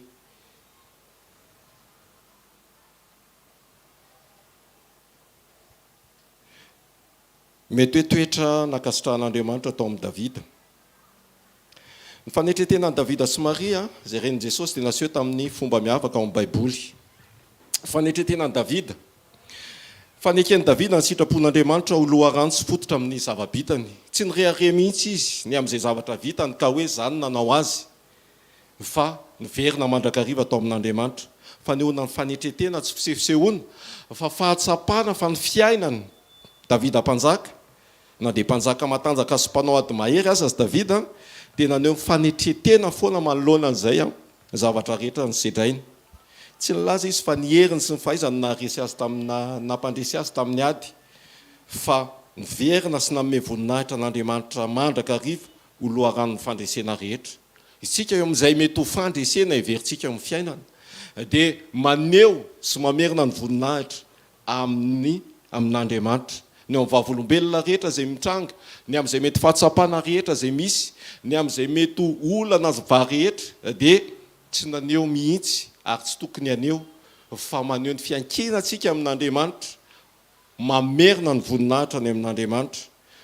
Efa haitsika loatra ny ohatra izay nandresen'i Davida ny Goliata.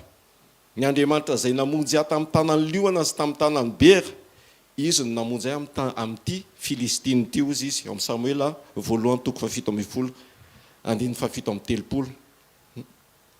Ny anankiray koa, ny fibebahan'i Davida rehefa diso. Rehefa diso Davida, tsy nanana ny ambom-pona amin'ny fiainana maha olona mantsy. Rehefa diso, dia tsy miseho ho diso, manoloana ny amin'izay mety hananana ady, manoloana izay hananana famaliana, fa tsy zantsony ianao amin'ny anaran'i Jesosy, tsy zantsony koa za amin'ny anaran'i Jesosy. Satria ao tokantrano indraindray rehefa miady hevitra iny ny mpivady, ho an'izay misy tokantrano, maniry mba hanana tokantrano, ho an'izay mikasa ihany koa, mbola misy ny 2 volana alohan'ny hafaran'ny taona amin'ny anaran'i Jesosy. Amen. Dia tsy miseho mihitsy hoe diso anie, fa mampitranga ny ambom-po. Dia izay fijoroana diso izay dia tsy ahafahana mampitoetra sy mitahiry an'ilay fiainam-panahy izay ankasitrahan'Andriamanitra. eritreretina foana moa hoe raha amin'iny fotoana iny moa no avin' Jesosy dia aiza ho aiza sy ahoana. Rehefa natsapo nanao fontana lehibe izy tamin'ilay tantara niaraka tamin'ny Batseba dia tsy nanarina nanandany fontana izy tamin'ny fotoana anankiray. Rehefa ny teny natana hoe ianao nge zany ry mpanjaka e, dia tsy nijoro amin'ny mampanjaka azy izy hoe finona ny ahafahanao miteny anafy za mpanjaka eto amin'ity tanàna ity ary za mpanapaka, fa tsy mahazo miteny ianao fa nanetry tena nanaiky ny adosona. Zany hoe ny fitondrantsika ny tenantsika mandrakariva oloana ny tenin'Andriamanitra, alalantsika ny hoe aiza ny tokony ho ahitsy, aiza ny fahadosoana tokony ho ialana, dia izay no ahafahantsika miroso sy mitahiry an'izay fiainam-panahy mendrika sy akasitrahan'Andriamanitra izay. Nasehony tamin'ny mpanetretena ny fibebahana tanteraka rehefa naneo azy ho diso natanam-paminany.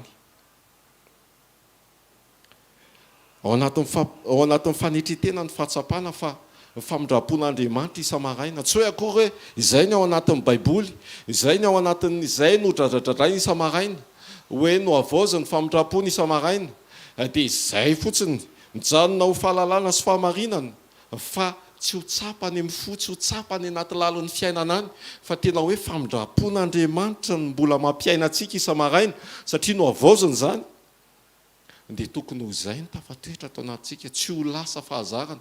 Izany hoe mihevitra sy mitandrina mandrakariva n'izay teny ambara sy izay fahamarinana feno ato anatintsika tsika ny tena marina ary mampifanitsy an'izay fiainan'izay. Izany hoe misy fahatsapana lalina ao am-po, tsy teny ambara fotsiny hoe famindrapon'Andriamanitra miavao isa-maraina dia izay dia tenenina ao anaty vavaka, fa ny fo nefa tsy mifandray amin'izay teny izay dia hafa koa izay.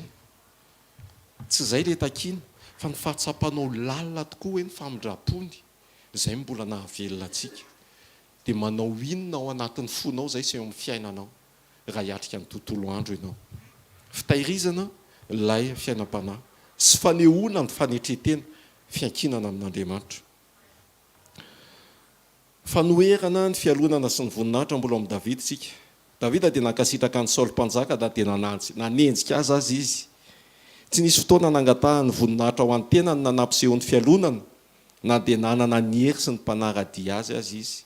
Misy fotoana ary izy efa hoe io efa tratra efa hoe tsy afa-mitsoka intsony Saoly mpanjaka, hoe tokony efa raha mono izy dia afaka mivonony, fa tsy no ny fahatahorana an'Andriamanitra fa tsy no fahatahorana an'i Saoly. Fa nitodika tamin'Andriamanitra izy voalohany, tsy maninta izay voahositr'Andriamanitra ozy izy, zany hoe Andriamanitra ny voalohany, dia izay no nibaiko ny fihetsiny rehetra. Fiainam-panahy zany, fialonana miala amin'ny anaran'i Jesosy. Na dia nanana ny hery sy ny mpanaradia azy izy, rehefa nomena fahafahana mely an'i Saoly izy dia naneo tamin'ny mpanetretena ny fanajana azy noho ny mahavohositr'Andriamanitra azy. Fanetretena zany. Raha izay indray tsika ny fanetretena ny Maria, renin'i Jesosy. Fanekena mpanetretena ny andraikitra lehibe izay nitondra an'i Jesosy. Rehefa nilazaina izy hoe anarina anao ny fanahy dia bevoaka an'i Jesosy. Rehefa nambarany anjely taminy fa ho tonga ren'ny zanak'Andriamanitra izy, dia mety ho nifangaro tamin'ny tahotra sy fisalasalana ny fihetsem-pony, na izany aza nanaiky ny amin'izay fandaharana. Maria, arak'izay sitrapon'Andriamanitra, tahaka anao manaiky amin'izay sitrapon'Andriamanitra. Indro izao mpanompo vavin'ny tompo, aoka ho tonga amiko araky ny teninao, aoka ho tonga amintsika araky ny tenin'Andriamanitra izay manambara ny sitrapon'Andriamanitra. Teto ny sitrapon'Andriamanitra dia nifidy an'i Maria mba hitondra voaka an'i Jesosy. Ary vonona ny andray nanaiky tsy ampisalasalany Maria. Ny fanetretenan'i Maria tonga fideranan'Andriamanitra noho ny amin'izay fahasoavana.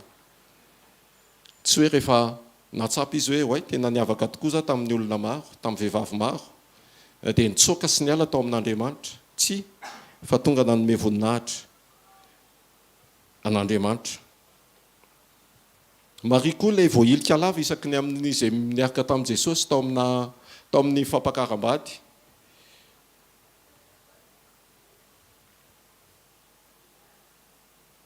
Mijoro reny feno fitiavana foana izy feno fanetretena na dia tao anatin'ny fotoana izay mety tsy nikeny reny rehetra ary.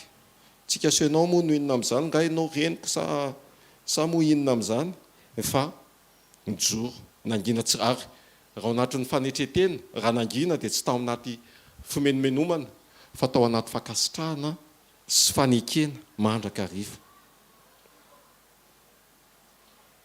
Ny fanetretena tsy le ataontsika hoe pisy tompoko. Raha izay tokoa ny toe-ponao moa, pisy tompoko. Fa tsy izay ihany, ary tsy izay fotsiny, fa tena toe-po manome voninahitra an'Andriamanitra sy miankina, miantehatra amin'Andriamanitra amin'ny fotoana rehetra. Tsy midika fahalemena, mety amin'ny fijery maha-olona, hoe tena faible be le ry izany, fa ohatrany tena zao foana amin'ny fiainany, tsy miteny, manaiky lava, nefa ao ambadika izay ny fiankinana sy ny fanome fanajana ary fanehoam-piankinana amin'Andriamanitra.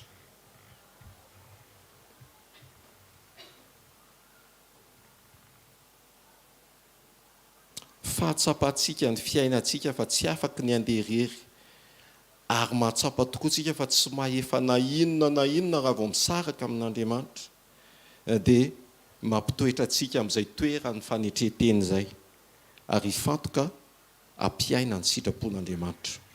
Alleloia. Anisan'ny fitahirizana an'izay fiainam-panahy zay, raha ao anatin'ny maro ny fanetretena, fahalemem-panahy, dia ny mampiaina sy maneho an'izay fiankinana amin'Andriamanitra izay.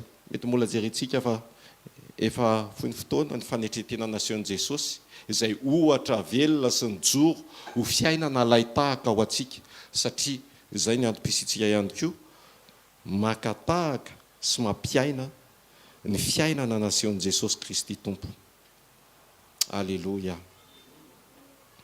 Dia voninahitra ao an'Andriamanitra irery ihany. Mino fa ao anatinao ny etaeta hampiaina sy hanome lanja bebe kokoa ny fiainam-panahy, izay raha verina dia hoe raha ifandray amin'ny mandrakizay tsika dia tokony hampiaina ny toetra mandrakizay amin'ny fiainantsika.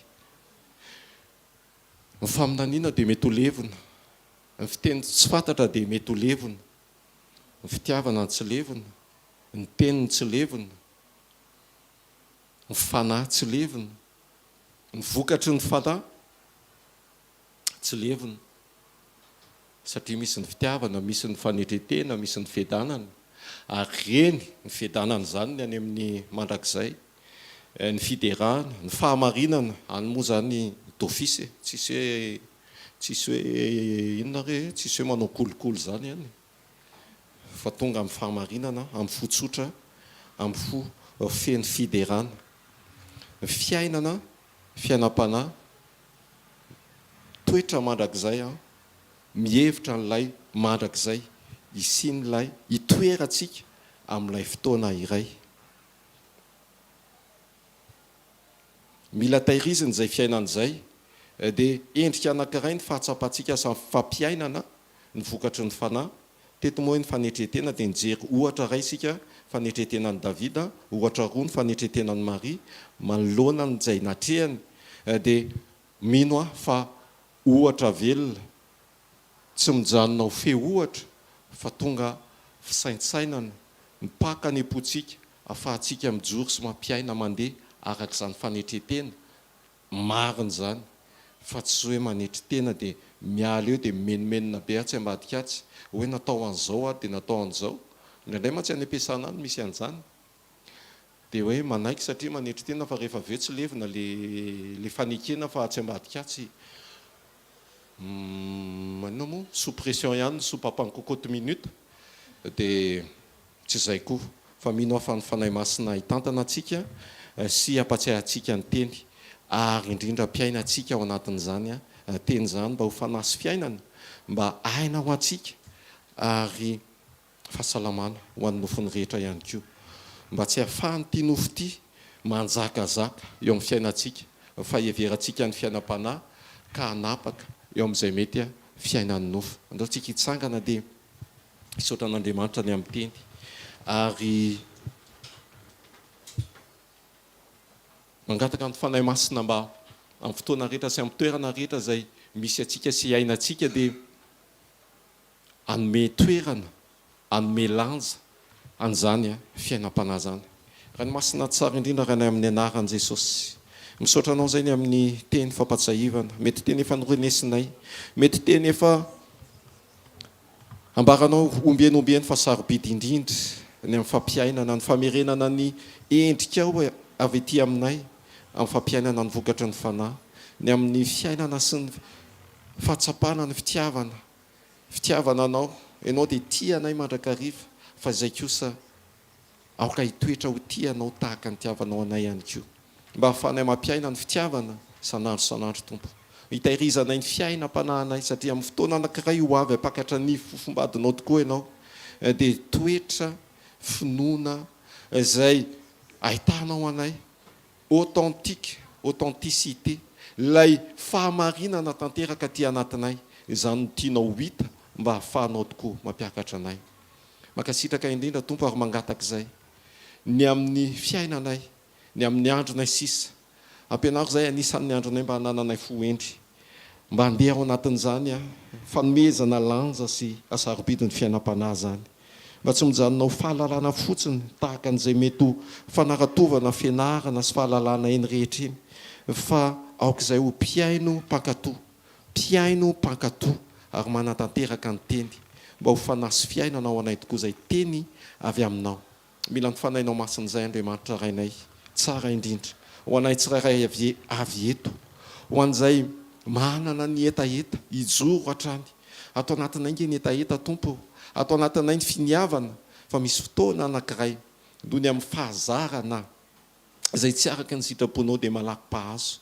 dia tonga mbilila hifonanay zany tompo ary fotoana ihany koa hiverenanay eto anatrehanao amin'ny seza fiandriananao noho ny amin'i Jesosy Kristy tompo izay nandatsaka ny rano ho famonjena ho fitondrana ny fahalotonay sy ny otanay rehetra androan'izay tompo dia tonga miverina eto anatrehanao hifonanay izay rehetra tsy araka ny sitraponao nijoroanay ny amin'izay mety fiheverana maolona ny amin'izay mety fiheverana fisainana toepo nentinay niatrika ny fiainanay tsy araka ny sitraponao raha tokony handefitra zay na hanetry tena dia tonga avovava raha tonga hevitra hanetry tena marina amin'ny fanginana sy amin'ny fanekena feno zay dia tonga menomenona sy monomonona ihany na dia tsy miteny ara ny vavanay dia fonanay eto anatrehanao zany tompo mamelany ny elokay ary manafahanay araky ny teninao fa raha ny zanaka anao anafaka dia ho afaka tokoa izahay amin'ny anara maheran'i Jesosy dia makasitraka indrindranao zay dia raha ny mandraka izay ny anaranao tompo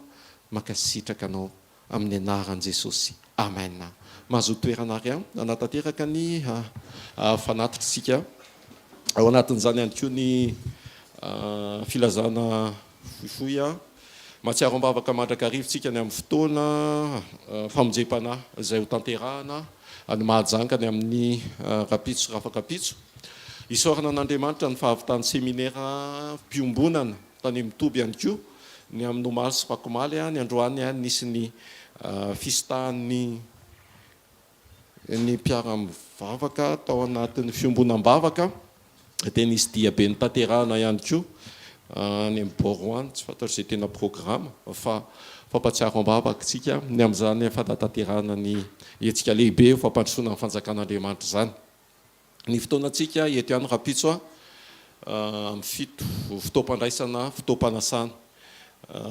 anasan'Andriamanitra anasan'i Jesosy Kristy tompo atsika hinanantsika ny tena fihinana ary sotroana ny tena fisotro fa tsy hoe sotroana ny tena fihinana fa iraisantsika latabatra amin'Andriamanitra ary minao fa manana ny fahatsarana atolotra indray izay efa tao am-pona hatrinely Jesosy ny amin'izany dia fotoanantsika rapitso eto maraina ihany homaniny fonao mba ho amin'ny fiaonana sy ho amin'ny fahatsapana ny fisokafana nao amin'Andriamanitra eo amin'ny fanatrehany mba tena atsapany zany fanatrehany zany, atsapany zany tanany zany, atsapany zany fitiavany zany ianao. Dia raha pitsy ny fotoanantsika eto ny amin'ny fotoam-pandraisana ny latabatra mivelatra miaraka amin'ny mpanompon'Andriamanitra eto toerana ihany koa zany. Azadino ny mivavaka ho an'ny fahataterahan'ny famonjem-panahy ataovy iray tendro na ho tafaray amin'izay tanjon'Andriamanitra izay tsika tsirairay avy, ary indrindra ny amin'ny fiombonanao sy ny fitohizanao mivavaka ao amin'ny efitrano manidy ny varavarana mba hahafahanao mitombo bebe kokoa ihany koa amin'izay fiombonana sy amin'ny fampanjakana ny sitrapon'Andriamanitra izay. Amen. Dao tsika hitsangana dia hanolotra mifanatitra. Raha eo amin'ny anaran'i Jesosy no isaoranay anao. Ny amin'ny fotoana, ny amin'ny fafana indray mbola niaraka tetinandray ny teninao, ny amin'ny masarobidin'ny fiainam-panahy mihoatra ny zavatra rehetra. Mba tsy hametraka ny fonay tokoa izay ny amin'ny zavatra ny tany, fa hihevitra sy hifantoka ny amin'izay fiainam-panahinay. Ary misaotra ny amin'ny teny fampatsiahivana, ny amin'ny teny fampiorenana, makasitraka indrindra. Misaotra ihany koa ny amin'ny fitahianao, ny amin'ny fahasoavanao mbola ahafahanay tompo mamafy ao tany tsara dia aminao zany. Izay avy aminao ihany no ahafahanay tompo manatanteraka izany, satria tsy mandeha rery ary tsy mandeha tena ny fiainanay fa miankina sy tafaray indrindra aminao lay Andriamanitra be fitiavana sy be famindrapo. Akasitrao fendo ny fanatitra izay nataony tsirairay avy, ary mba ho anitra manitra tafakatra eo amin'ny fiandriananao zany, ho voninahitry ny anaranao rery ihany. Dia misaotra indrindra tompo amin'ny anaran'i Jesosy. Amen. Nandray zavatra avetsika androany.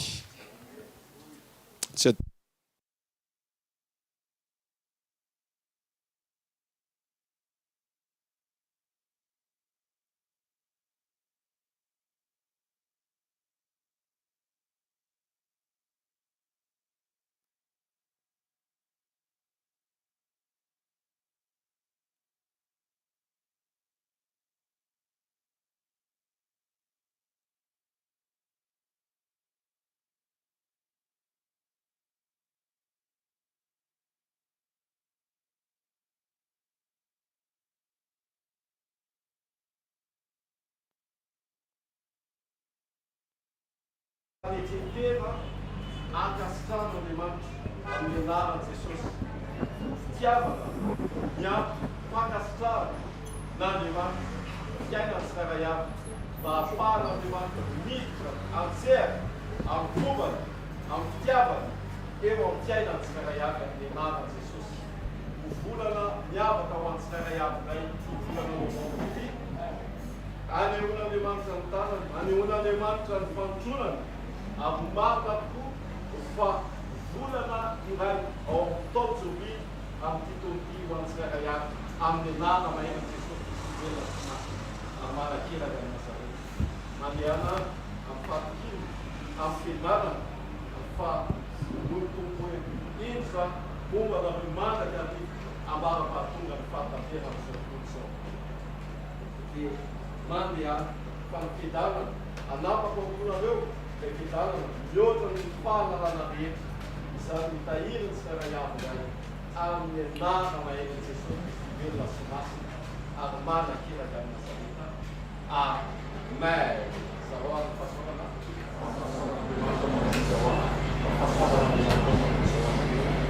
Amen. Amen.